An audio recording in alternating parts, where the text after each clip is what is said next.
Hey, how's it going there, Josh? Going well. Great. Well, you got this big fight coming up soon. Is the training for this one any different than the last fight? Yeah, it is. Um, in that I'm 2 years older and I have to be ever just so more careful with the way I approach training. But also, um, I would say that with that 2 year layoff, there's always a bit of a question in your mind about what it's going to be like to get right back in the ring. But thankfully, I have been training and sparring and doing all kinds of other work just on the side, especially to prep for my pro wrestling projects like Bloodsport. So I don't think it's going to make much of a difference. And it was only announced probably 6 months ago that you had signed with Bellator. How long had you had to sit on that information and keep it a secret? I don't really know at this point. Probably not that particularly long, but couldn't tell you. Now, the fact that you're fighting in Hawaii is pretty interesting on a few levels there. When a lot of people fight at a place, they kind of want to get out the next day. But are you planning on turning it into a trip and a vacation of sorts? I'm not. I'm actually I'm gonna get out of there the very next day. I do have a lot of folks in Hawaii that it would be great to be able to catch up with, but I just got so much going on back here, and it is around Christmas time, so I want to be able to see my family, who I haven't been able to spend time with because of all the things I've been involved with. So it's just not in the cards to make just a vacation, but you can best believe that I'll be taking some time to enjoy a bit of the finer things in life after this. And that brings up a good point. When somebody says Josh Barnett is working on a project, you kind of think, well, is he an MMA fighter? Is he a wrestler? Or is he an actor? Is he a commentator? What is he? Well, how do you like to be thought of these days? That's a good question. I think I like to be thought of as a deposed Grand War Master who is just awaiting for his opportunity to ascend back to his blood-soaked skull throne.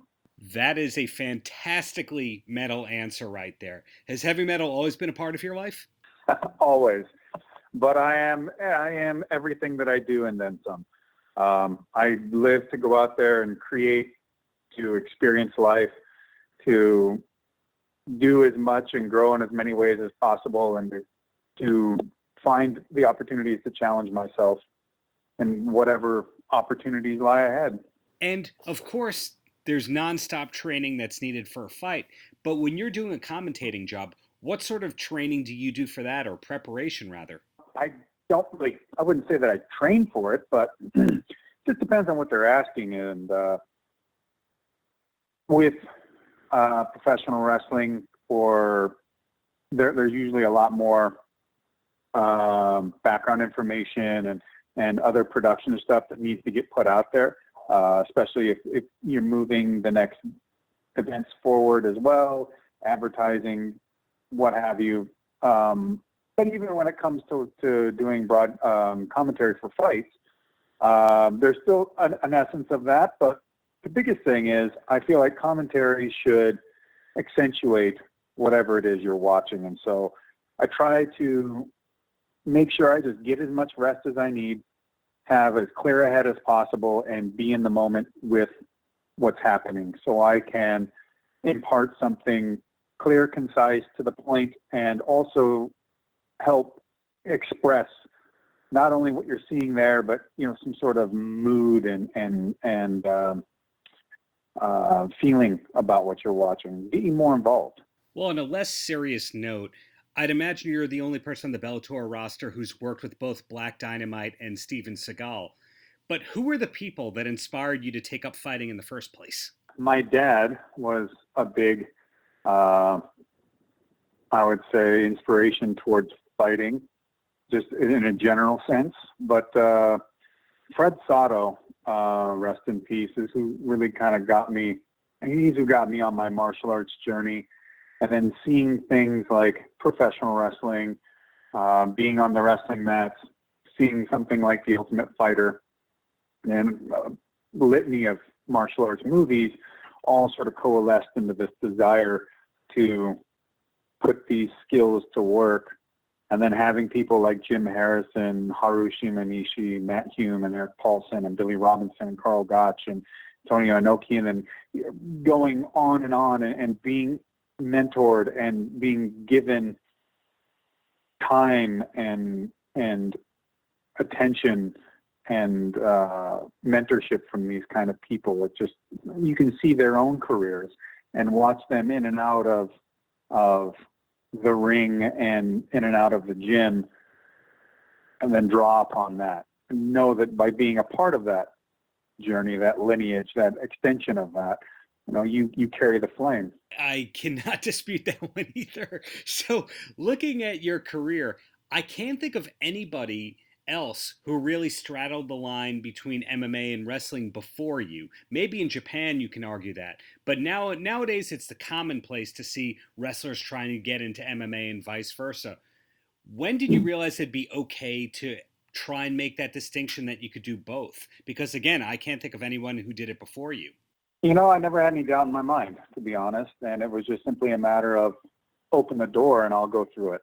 I had great people to help teach me and mentor me on the road in New Japan Pro Wrestling. I was incredibly fortunate enough to have people like Carl Gotch and Antonio Inoki and Billy Robinson mentor me as a professional wrestler, beyond like the great help I got from people like Jushin Thunder Liger and Yuji Nagata. Yeah, there's so many that have been a part of this journey. But for me, it was just the same coin, just another side.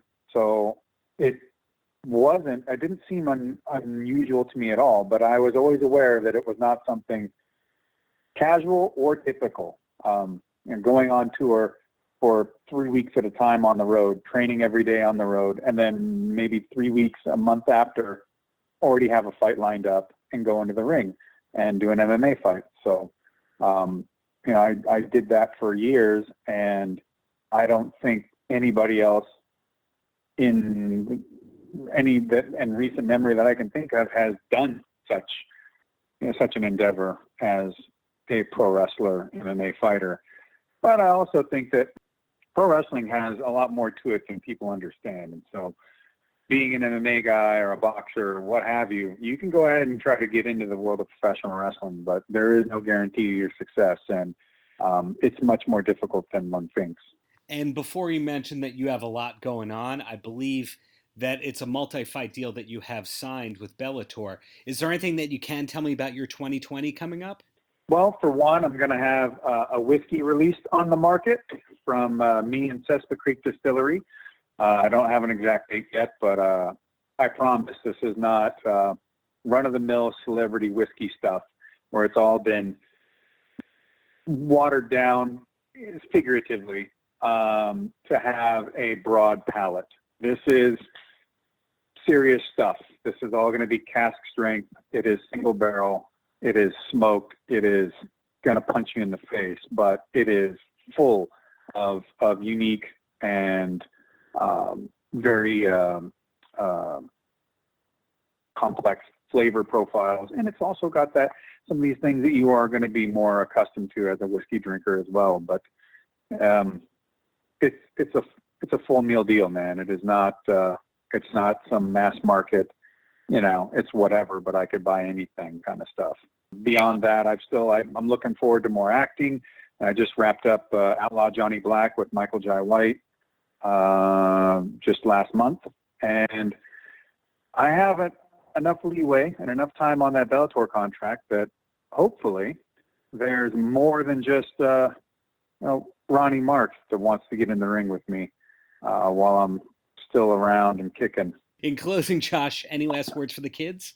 Well, tune in, watch how it's done, see what it's like to see a professional of 22 years get out there and put what he's been training for so long to use. And also watch a younger, hungry up-and-comer go out there and try to make his name. Beyond that, if you like what you see, then definitely follow me over to Bloodsport, which we'll be doing April 20th in Tampa Bay. It'll be live on-air fight TV